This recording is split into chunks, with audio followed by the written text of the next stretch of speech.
rules for applications, how you process them, how you decline them, they're all changing in 2025. There's a new law. It's called AB 2493, and it effectively makes first come, first serve the law of the land. It's not quite a law, but it's impractical to do it any other way. I'm John Tyner, owner of Tyner Property Management. We manage about 1,200 properties in the greater Sacramento area. Our claim to fame, probably the thing that we do that we're most proud of, is we have an incredibly low eviction rate. So with 1,200 properties under management, we're doing less than one eviction per year. So our screening process has been excellent. It's served us very well. Part of our screening process has always been that we take the strongest applicant. But this new rule will actually change the way we process it and probably the way you will want to process your applications also. I always like to give credit where credit's due on these new laws. Just want you to know that this new law, Assembly Bill 2493, was authored by Democrats, passed largely by Democrats. I think 57 votes were Democrat, 3 were Republican, and then there were 10 Republicans who abstained, and of course it was signed into law by our Democratic governor. The drive for this legislation came from stories of tenants who were looking for a property, and they would go out and start applying and get declined over and over and over. So if they're paying an application fee of $50 times 20 times, that's $1,000 in application fees. And these people have been turned down 20 times are sometimes the people who can least afford to pay that. A little historical background. For many years now, Fair Housing has recommended that landlords process applications first come, first serve, rather than strongest applicant. But that's not been the law, it's just been a recommendation of Fair Housing.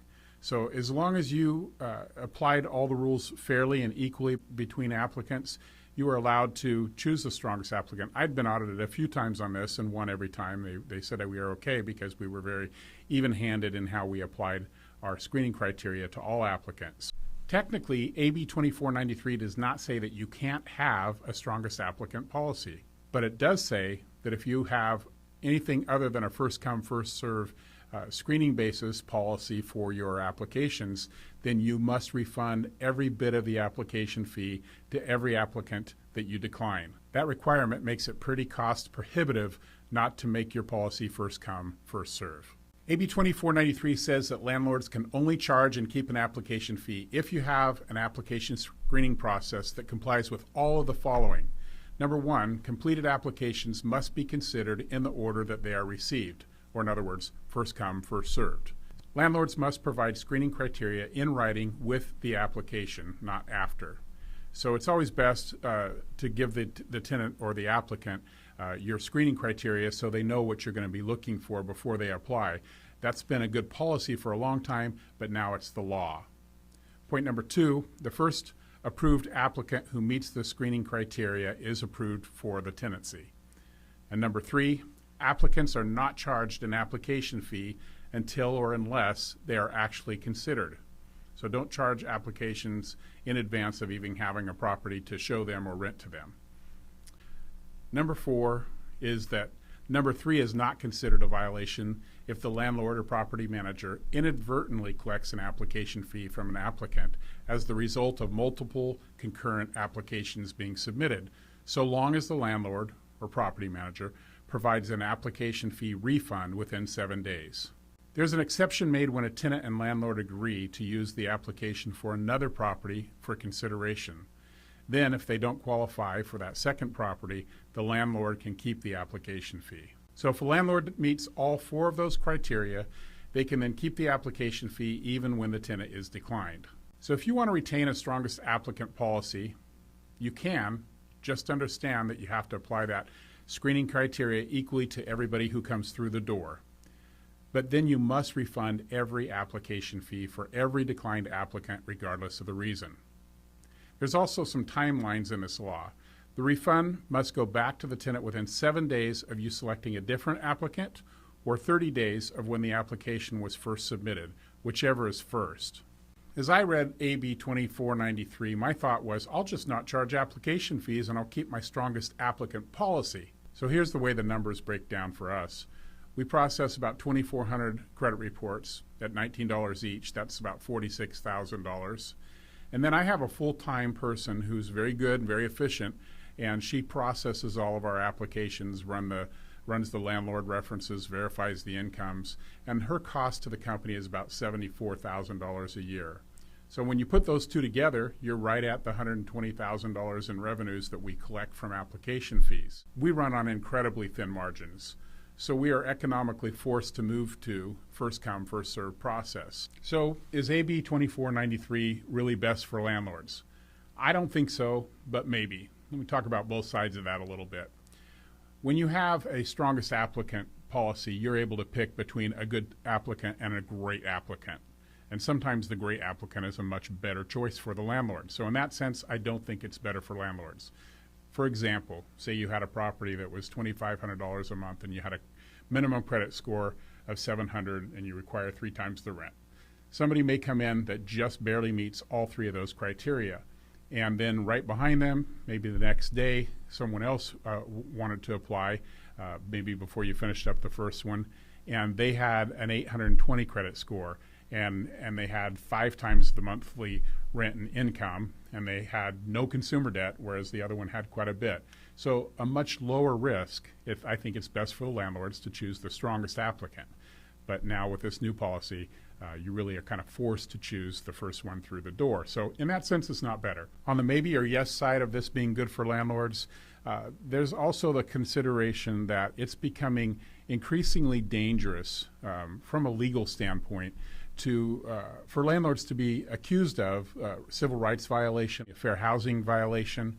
So tenants who are applying, almost everybody has a protected status that they could accuse a landlord of discrimination for. In other words, whether you're a man or a woman, what your race is, how many people are in your family, or if you don't have a family. All those things are protected in the law. So accusations are rather easy to make. And if you have a strongest applicant policy, it's easier for someone to claim that. If you have a first come, first serve policy, you're a lot safer when it comes to an audit or a sting operation, that all these and those things happen. If you have a first come, first serve policy, you are safer when it comes to the likelihood that you would get an accusation that would cost you a lot of money and time to address. There are 3 additional requirements of AB 2493 regarding landlords' obligation to an applicant when they are declined. So number 1, landlords must provide a copy of the credit report to anyone who paid an application fee and was declined within 7 days. Number 2, landlords must provide an itemized receipt to any declined applicant.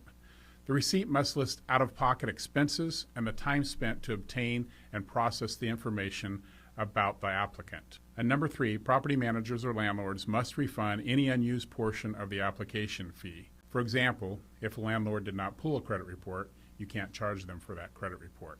So here's a summary and kind of the best practices that landlords should use moving forward as you enter into 2025. You'll need to start implementing some of these things in your policies before you get there. Number 1, put your screening criteria in writing and give that out to every applicant when they apply. Number 2, utilize the completed application portion of the law to kind of help you gather all the information before you consider your application having been received.